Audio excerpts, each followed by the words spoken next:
Bien, merci beaucoup. Bonjour à toutes et à toutes.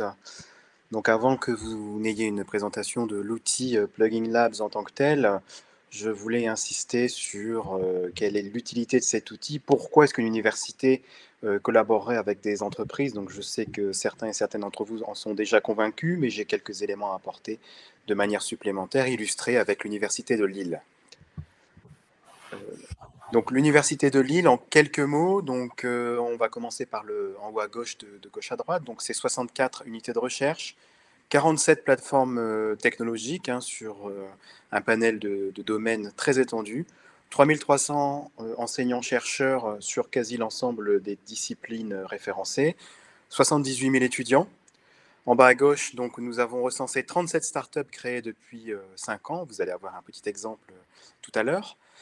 219 familles de brevets. Alors, je n'ai pas le chiffre exact, mais ça doit faire entre 500 et 700 brevets en tout, mais on les classe par famille. Plus de 5000 publications scientifiques par an et plus de 400 partenaires industriels avec lesquels nous avons des liens de diverses natures, des contrats partenariaux, des laboratoires communs et autres modalités de collaboration.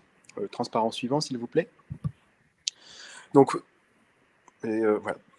Pourquoi collaborer et développer le potentiel avec une université, en l'occurrence l'Université de Lille? Donc, comme l'a dit Madame Charlet, on a une puissance en recherche, mais on peut déployer nos compétences aussi pour, en haut à gauche, la prestation de services et de conseils. On est aussi une source de profils pertinents à recruter, avec des jeunes qui sont formés aux métiers de demain. Vous pouvez aussi développer le potentiel de l'entreprise ou de la collectivité ou de tout autre organisme par la formation. Alors nous avons des formations sur mesure pour les exécutifs, mais nous avons aussi des formations beaucoup plus techniques. Vous pouvez, comme ça a été souligné, collaborer avec nos laboratoires selon différentes modalités. Et aussi, vous pouvez devenir notre fournisseur avec, par exemple, des besoins en appareils scientifiques très pointus, appareils qui doivent être adaptés aux demandes de l'université, qui peuvent être extrêmement spécifiques pour des besoins de recherche très spécifiques. Transparent suivant, s'il vous plaît. Donc, à l'Université de Lille, je voulais vous montrer quelques objets qui sont en lien direct avec la recherche, le citoyen et l'entreprise. Tout d'abord, la recherche participative, plutôt pour les associations, les collectifs à but non lucratif, avec la boutique des sciences. Vous avez le lien en dessous. Donc, pour faire très court, on interagit avec notamment les associations pour leur faire exprimer des besoins que nous traduisons en recherche avec, par exemple, des masters qui sont embauchés sur le sujet pour développer les preuves de concept et ensuite on peut aller plus loin, chercher d'autres projets. En haut à droite, nous avons développé la prestation de conseils avec des doctorants au travers du dispositif Consolide. Ensuite, nous avons à droite l'incubateur de l'université. Donc, c'est un incubateur qui nous permet de développer, de créer des entreprises innovantes, d'où le nombre assez important d'entreprises, de start-up, de spin-off créées. Et nous avons une plateforme très complète que je vous invite à consulter, qui s'appelle la plateforme Lilagora, qui permet d'interagir avec le monde socio-économique. Et bien entendu, on discutera tout à l'heure de cet outil un peu plus général qui est Plugin Labs, qui permet d'aller rechercher des informations pointues sur les activités des laboratoires de l'université ainsi que des plateformes. Transparent suivant, s'il vous plaît. Donc, Plugin Labs. Tout à l'heure, je vous ai donné les statistiques de l'université. On est en cours d'implémentation. On a quasi la totalité des unités de recherche qui sont référencées. Donc, sur les 64, on en a 57. Les plateformes technologiques, c'est 42. Et les équipes de recherche, parce que quelquefois, on va dans une granularité un peu plus importante, il y en a 18. Alors pourquoi je parle de cette granularité? Parce que suivant les unités de recherche, elles possèdent une taille plus ou moins conséquente, et que, quand c'est une unité de grande taille, on préfère aller chercher l'information plus précise au sein des équipes qui la constituent, plutôt que d'avoir un survol trop générique, trop général de l'unité de recherche, qui ne permet pas de l'appréhender dans l'ensemble de ses possibilités et des actes de recherche et de ce qu'elle peut offrir.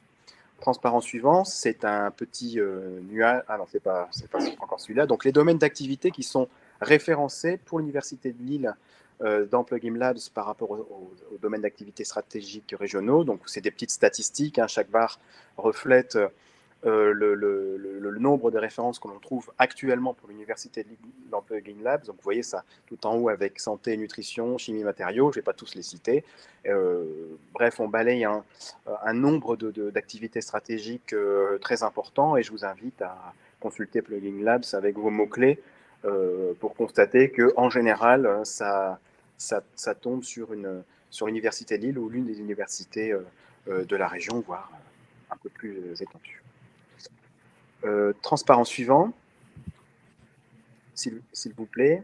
C'est vrai qu'il doit y avoir un petit lag. Donc, quelques mots-clés de ce qu'on retrouve dans Plugin Labs liés à l'Université de Lille. Donc, vous voyez, c'est foisonnant parce qu'on a énormément d'activités, énormément de disciplines, comme je vous le mentionnais. Donc, on voit matériaux qui apparaît en grand, environnement, modélisation, hydrogène, et des mots qui sont de plus en plus précis et donc avec des occurrences un peu moins grandes, et avec certains mots qui ne parlent qu'aux spécialistes, effectivement, mais l'université, bien entendu, est tout à fait en capacité de répondre à des questions des entreprises sans rentrer dans les détails technico-scientifiques qui sont les outils que nous utilisons pour répondre à ces questions scientifiques ou de R&D tout simplement.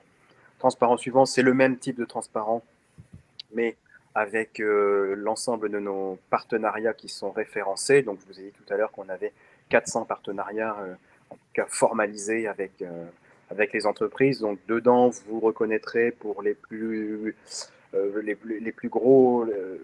grosses polices de caractère plutôt des très grandes entreprises, mais nous travaillons également avec des entreprises de taille moyenne, voire des TPE et des entreprises individuelles. Donc le scope de collaboration est extrêmement grand et nous sommes ouverts à toute collaboration.